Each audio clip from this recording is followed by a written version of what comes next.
la source de vie, Jésus la source de vie, et laisse-la te donner sa vie, laisse-la te donner sa vie, laisse-le te donner sa vie. Viens à la source de vie, Jésus la source de vie, et laisse-la te donner sa vie, laisse-le te donner sa vie, laisse-le te donner sa vie. Vie nouvelle, c'est une vie nouvelle que vous donne l'amour de Dieu. C'est comme la fleur se fane, que votre souffle s'éteint, la vie se poursuivra dans l'éternité. Vie nouvelle, c'est une vie nouvelle, déchargez vous de tous vos fardeaux. La lumière, lui, et toute la vie de Jésus viendra en vous avec cette vie nouvelle.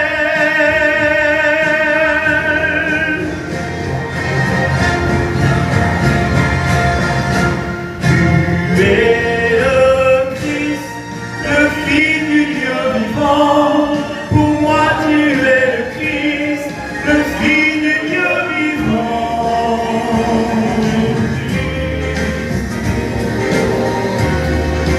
Tu es mon Dieu. Tu es le Christ, le Fils du Dieu vivant. Pour moi, tu es le Christ, le Christ du Dieu vivant. Tu es le Christ, tu es mon Dieu. Tu es le Christ, tu es mon Dieu. Tu es mon Dieu.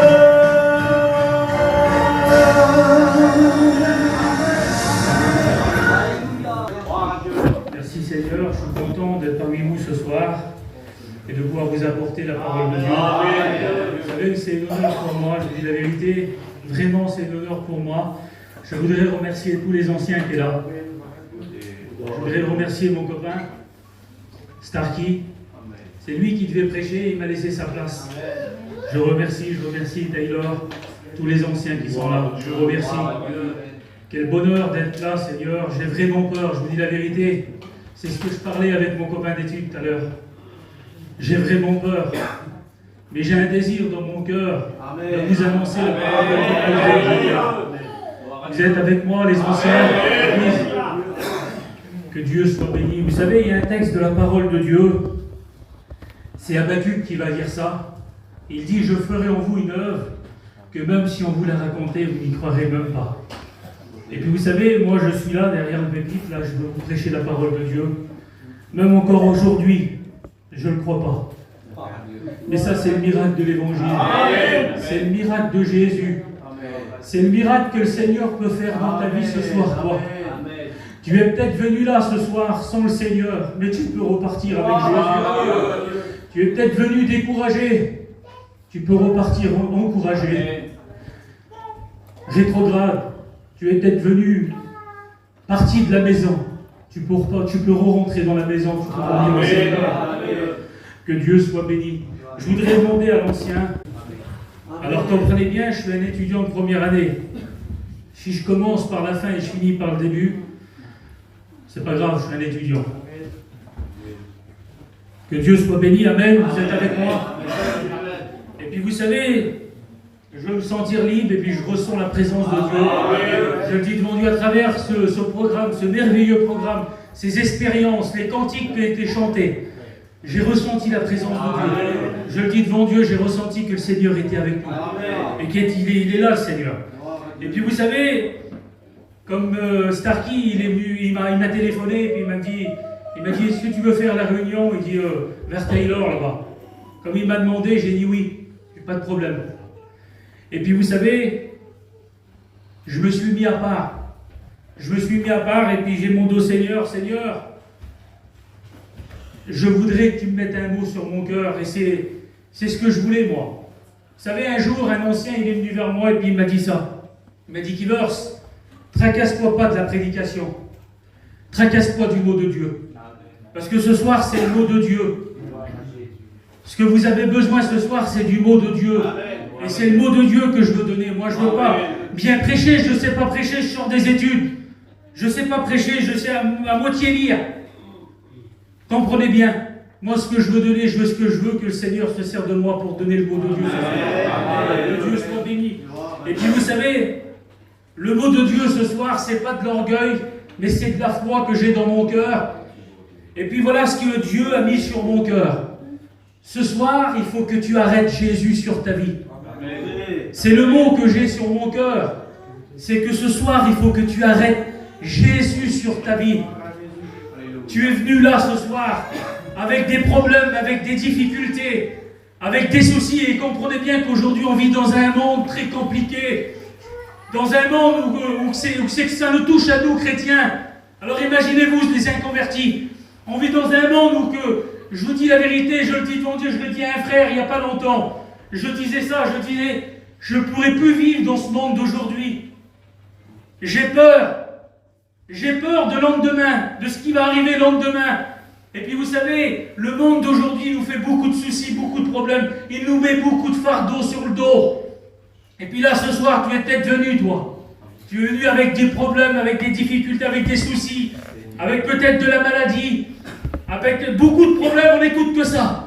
On n'écoute que des problèmes et que des difficultés. Et puis je voudrais te dire ça ce soir. Je voudrais dire que arrête Jésus sur ta vie ce soir. Voilà le mot de Dieu que j'ai sur mon cœur. Il faut que tu arrêtes Jésus sur ta vie. Et puis vous savez, j'ai pris 3 exemples dans la parole de Dieu. J'ai pris des exemples, j'en ai pris 3. La parole de Dieu, elle est remplie d'exemples. Mais vous savez, j'en ai pris 3, moi. J'ai pris 3 exemples dans la parole de Dieu qui n'ont pas pu arrêter Jésus.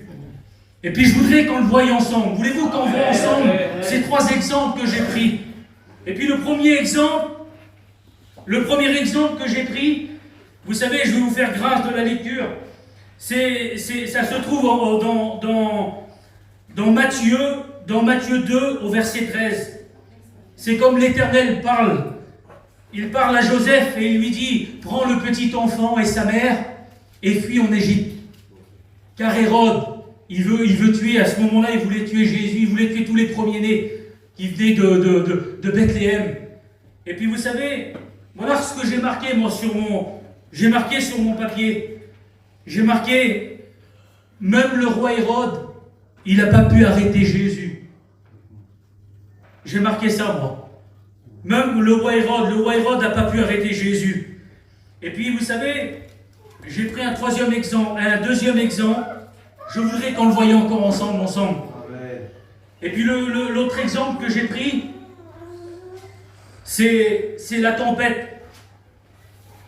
Vous savez, comme Jésus, il était avec ses disciples. Tout le monde connaît l'histoire. Jésus, il était avec ses disciples dans la barque. Et puis à ce moment-là, il se forme une tempête. Et puis ses disciples, ils ont peur. Et là, Jésus, il est là et il dort. Et puis il les regarde. Quand il tend vers Jésus, la tempête, elle se fait. Et puis, il tend vers Jésus et puis ils le réveillèrent. Le texte, il dit ça. Il le réveille et il les regarde. Il dit, gens de peu de foi. Ils ne voient même pas à ce moment-là qu'ils ont Jésus dans leur barque. Et puis la barque, et puis la tempête, elle se fait. Et puis l'histoire nous dit que Jésus, il se lève dans la barque et il se dresse devant la tempête et il dit silence. Et puis la parole de Dieu, elle nous dit que le calme fut. Amen. Amen. Même la tempête, elle n'a pas pu arrêter Jésus. Voilà l'exemple que j'ai pris. Et puis, j'ai pris un autre exemple encore. Et le troisième exemple que j'ai pris, c'est la mort de la croix. La mort de la croix n'a pas pu arrêter Jésus. Oui, elle n'a pas pu arrêter Jésus de monter sur la croix et de mourir pour toi ce soir qui est là.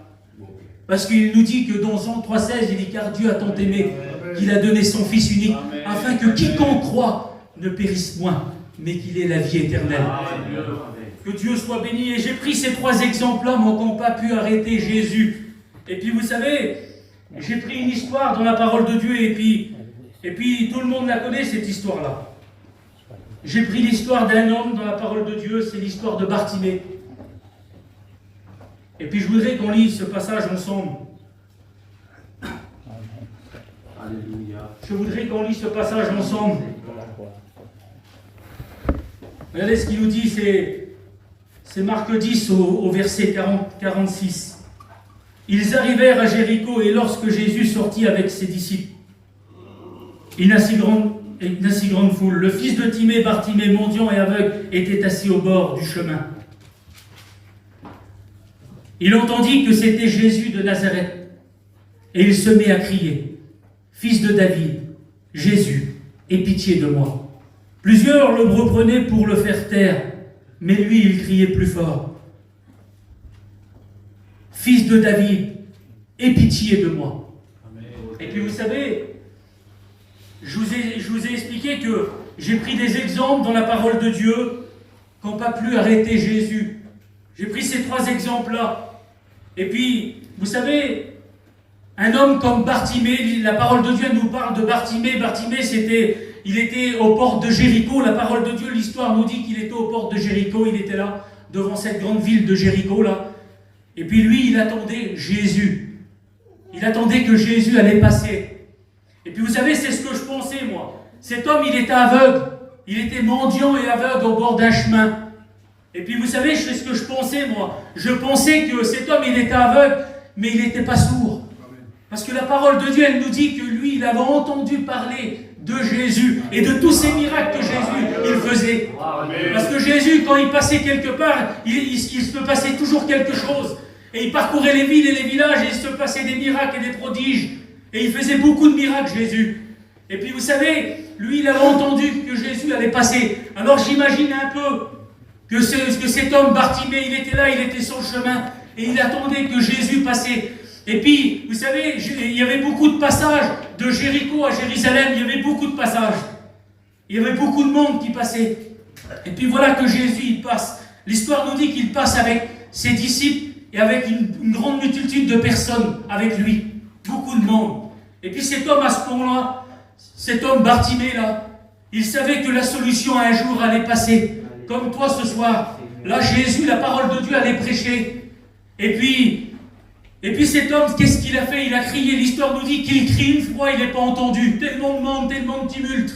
Et il y en avait qui venaient vers lui et puis qui le repoussaient. Parce que Bartimée, c'était un malheureux aux yeux des gens. Il avait pas l'apparence, c'était un malheureux, il était pauvre misérable sur le bord d'un chemin. Il était aveugle, il était jeté sur un côté et puis tout le monde le repoussait. Mais lui, il n'avait pas honte, lui. Parce que le problème, c'est lui qui l'avait. Alors qu'est-ce qu'il fait? Il crie encore une fois. Il ne regarde pas qui est autour de lui. Il ne regarde pas qu'est-ce qui se passe ou quoi que ce soit. La seule chose dans son cœur, j'imagine un peu, que Bartimée, il ne veut pas passer à côté de la solution. Parce que c'était la solution qu'elle allait passer. Comme ce soir, la parole de Dieu, la solution, elle est prêchée ce soir. Alors passe pas à côté. Arrête Jésus à ta vie. Comme Bartimée qui l'a fait. Et qu'est-ce qu'il fait? Bartimée, il est là, et il crie, et il est entendu par Jésus. Et l'histoire nous dit que Jésus, il s'arrête. Comme il crie une deuxième fois, Jésus, il s'arrête, et il regarde ses disciples, Jésus, il dit, emmenez-moi-le. Et là, les disciples de Jésus, ils vont voir Bartimée, et il dit, voilà les mots qu'ils lui disent à Bartimée, prends courage, lève-toi, il t'appelle. Amen. Je voudrais te dire ça ce soir. C'est pas n'importe qui l'appelle à Bartimée, c'est Jésus de Nazareth, celui qui a monté à la croix. Pourquoi ce soir? Ce soir, Jésus, il t'appelle. Je voudrais dire ça ce soir. Je voudrais dire, l'occasion, elle est étonnée ce soir. Elle est étonnée ce soir. Prends, passe pas à côté. Passe pas à côté. Bartimée, lui, il n'a pas passé à côté. Parce qu'il s'est arrêté. Et qu'est-ce qu'il a eu? Bartimée, il a crié. Et puis là, comme ses disciples, ils sont venus à Jésus. Ils sont venus, ils ont dit, prends courage, lève-toi, il t'appelle. Et là, la parole de Dieu, elle nous dit que Bartimée, il se leva promptement. Il se lève promptement. Et puis il courra vers Jésus. Et puis vous savez, la parole de Dieu, elle nous dit que Bartimée, il avait le manteau de l'aveugle, il portait le manteau de l'aveugle. Et dans ce manteau-là, on l'appelait Bartimée, l'aveugle. Donc il avait le manteau de l'aveugle. Et qu'est-ce qu'il fait? La parole de Dieu, elle nous dit qu'il quitta son manteau, il le jeta. Donc sa misère, là, il sait que quand il va vers Jésus, c'est la solution. Il sait qu'il va être guéri. Amen. Il pose, il jette sa misère, là. Comme toi ce soir. Tu es peut-être venu avec ton manteau. Et puis, avec tes problèmes, avec tes difficultés, je ne sais pas moi, je ne les connais pas tes problèmes. Mais Jésus les connaît, lui. Je voudrais te dire ça, ton manteau, jette-le de là devant la croix. Amen. Comme Bartimée, il l'a jeté, et il a couru vers Jésus. Amen. Et comme il est arrivé devant Jésus, il a prononcé ces mots-là. Il lui a dit, que veux-tu que je te fasse? Rabboni. Il dit que je recouvre la vue. Ben oui, il lui demande, lui, il veut retrouver la vue. Il dit, va, ta foi t'a sauvé. Amen. À ce moment-là, c'est ce que je pensais, moi. Il recouvra la vue, oui, corporellement. Mais il reçut aussi spirituellement la vue. Parce qu'il suivait Jésus sur le chemin. Et à ce moment-là, comme Bartimée, il était sur le bord du chemin, Jésus, il savait d'avance, lui, que Bartimée, il l'attendait ici. Et il a honoré la foi de Bartimée. Comme ce soir, il peut honorer ta foi à toi. Amen. Il peut honorer ta foi ce soir. Que Dieu soit béni, amen. Et puis je voudrais finir par un verset de la parole de Dieu. Je voudrais qu'on le lit ensemble. C'est Luc 4, au verset 18. Je voudrais qu'on le lit ensemble. L'Esprit du Seigneur est sur moi, parce qu'il m'a oint pour annoncer une bonne nouvelle aux pauvres. Il m'a envoyé pour guérir ceux qui ont le cœur brisé, pour proclamer aux captifs la délivrance et le recouvrement. Attendez, excusez-moi. Aux captifs la délivrance et aux aveugles le recouvrement de la vue. Excusez-moi. Il a redonné la vue à Bartimée. Et c'est sur quelques mots, je veux pas, vous savez, c'est pas à force de parole. Je vais laisser la place à Taylor, que Dieu soit béni.